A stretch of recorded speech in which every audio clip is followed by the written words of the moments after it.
Bienvenue sur Les Sables du Temps. Dans l'histoire, certains noms s'effacent, d'autres survivent. Au cœur du Moyen-Âge, un homme imagine des machines qui semblent défier le temps. Des mécanismes complexes, à la fois précis et étonnamment modernes. Qui était-il?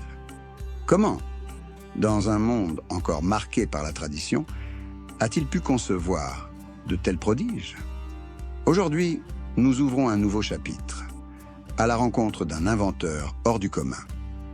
Al-Jazari naît vers 1136, en Anatolie orientale, alors sous domination des émirs artukides.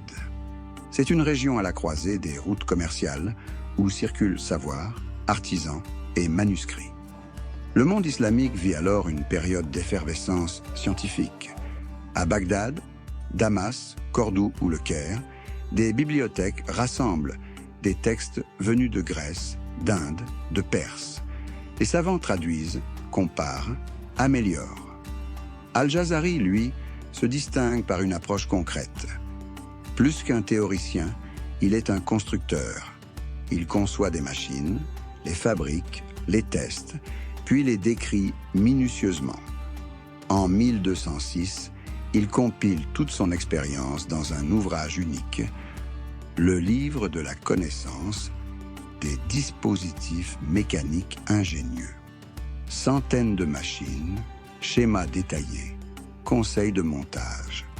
C'est à la fois un manuel technique, un témoignage culturel et une œuvre d'art. Parmi ses inventions, l'horloge éléphant est sans doute la plus célèbre.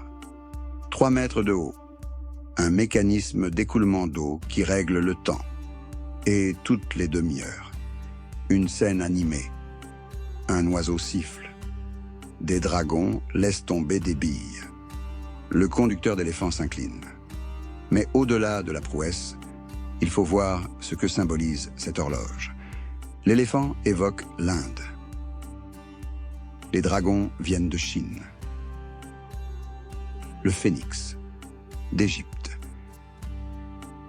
Et le turban du conducteur, de l'islam. C'est une machine universelle. Un hommage à la diversité culturelle, bien avant notre idée moderne de la mondialisation.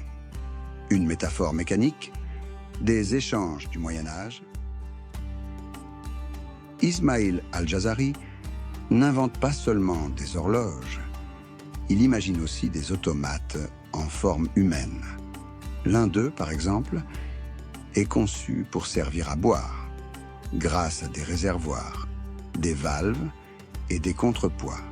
Il peut verser une boisson avec précision, puis revenir en position initiale.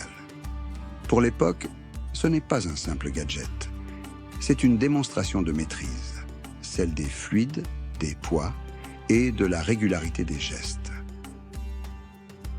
Un autre de ces dispositifs, plus spectaculaire encore, est le bateau musical. De petites figurines y jouent automatiquement de la musique en suivant une séquence réglée par des chevilles fixées sur un tambour rotatif. Et en déplaçant ces chevilles, on change la mélodie. C'est sans doute l'une des toutes premières formes de programmation mécanique connue. L'eau est au cœur du génie d'Al-Jazari. Dans un monde où l'irrigation est essentielle, il imagine des dispositifs capables de soulever l'eau plus efficacement. Sa pompe à double action, par exemple, utilise 2 pistons alternés, tandis que l'un aspire, l'autre refoule. Résultat, un débit continu. Inédit à l'époque.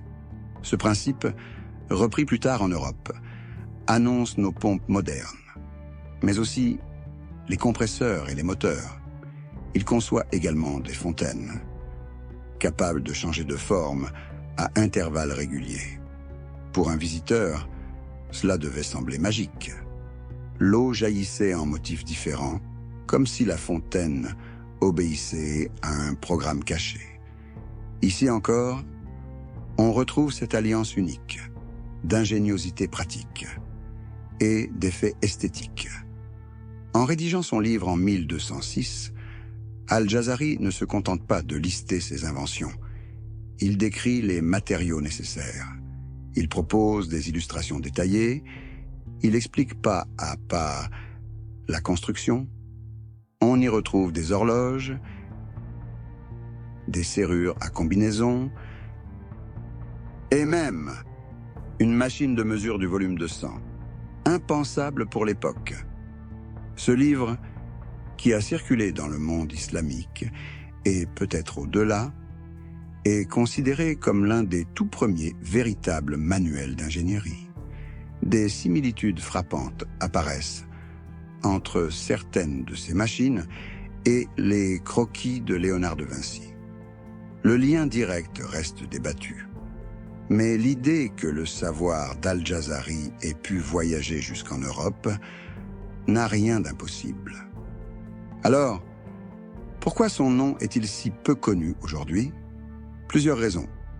D'abord, les invasions mongoles du XIIIe siècle ont ravagé de nombreuses bibliothèques et manuscrits. Ensuite, une partie de l'historiographie européenne a longtemps minimisé l'apport des savants orientaux. Enfin, ces machines, souvent spectaculaires, étaient parfois vues comme des curiosités, plutôt que comme des inventions sérieuses. Et pourtant, son influence est bien réelle. Ces horloges annoncent celle de l'Europe médiévale. Ces automates préfigurent la robotique. Ces pompes inspirent l'hydraulique moderne. En somme, Al-Jazari a contribué, silencieusement, à préparer le terrain de la révolution technologique, qui viendra bien plus tard. Al-Jazari n'était pas seulement un inventeur de machines, c'était un ingénieur méthodique, un artisan du savoir, un homme qui croyait à la valeur de transmettre. Son œuvre nous rappelle que l'innovation ne naît jamais dans le vide. Elle est le fruit de rencontres, de mélanges culturels, de transmissions entre civilisations. Aujourd'hui, quand nous utilisons une pompe, un automate, une horloge, nous pouvons quelque part retrouver l'écho de ces inventions. Redonner vie à son nom, c'est reconnaître que notre modernité est faite de contributions multiples, venues d'horizons très différents, et qu'au cœur du Moyen-Âge, un savant avait déjà imaginé des machines qui, 8 siècles plus tard, nous paraissent toujours en avance sur leur temps. Merci d'avoir voyagé avec nous sur les sables du temps.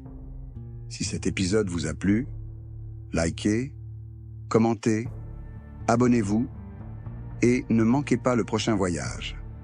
À très bientôt pour un nouveau grain de sable de l'histoire.